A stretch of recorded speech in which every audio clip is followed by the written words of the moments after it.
Thank you, and welcome to This Is Your Life. Paul Elo, this is your life. Yes, this is your life, or what is left of it. Paul, you are leaving Kenworth now, Mother Kenworth, company to which you've belonged for so long.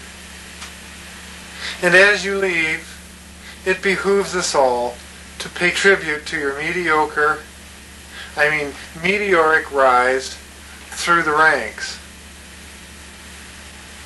But first, Paul, let's take a step or two back and see something of your own origins. First, a visit with Loonter Foonter, one of your few boyhood playmates. Loonter? Paul Elo was born in 1932 in the Ballard, Washington, during the Great Depression years. Because of the time, he only ate salmon and drank only beer for the first 12 years of his life. Like his ancestors, Paul had very little success in his early life. He was a bedwetter. He picked his nose. He had a medical condition which caused flatulence. And he had overt homosexual tendencies. I should know. I was his best friend. I was his only friend. Paul did very poor in school as well, and had to cheat to pass high school.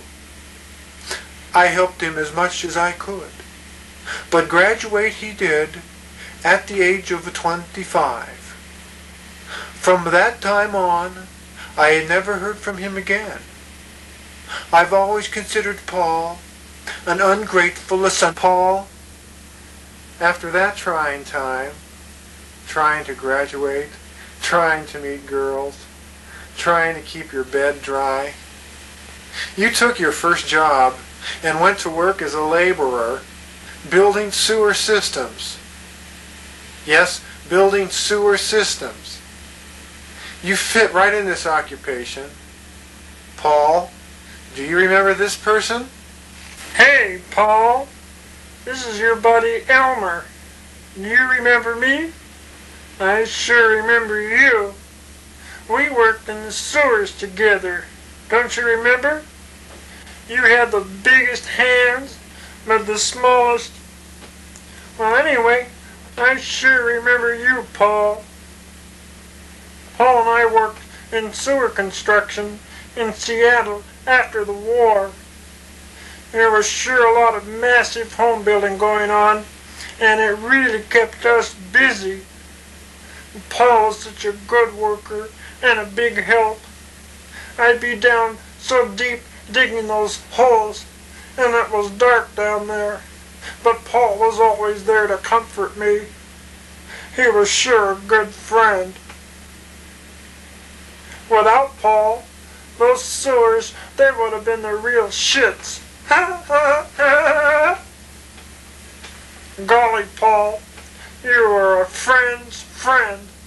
I'll never forget playing Mr. Science with you at your house when your wife was not home.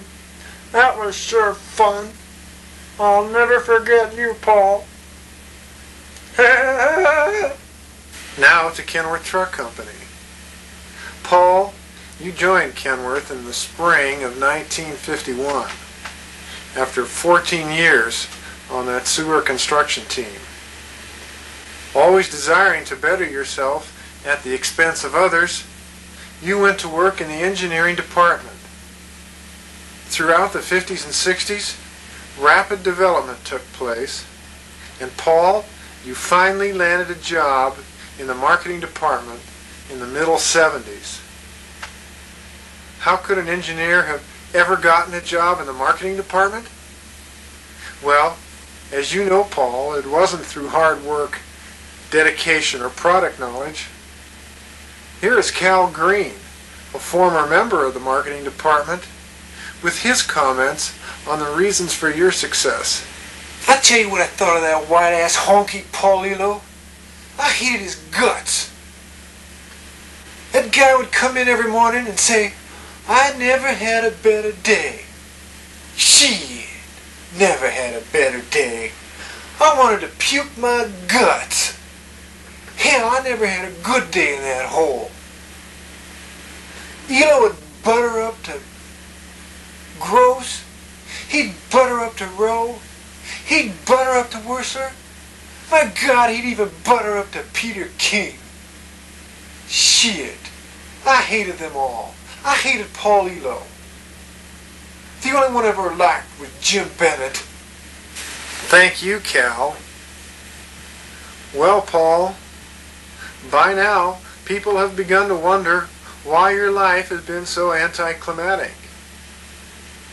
But just what was it about you to put you out of reach of that vanguard position so many people covet at Kenworth?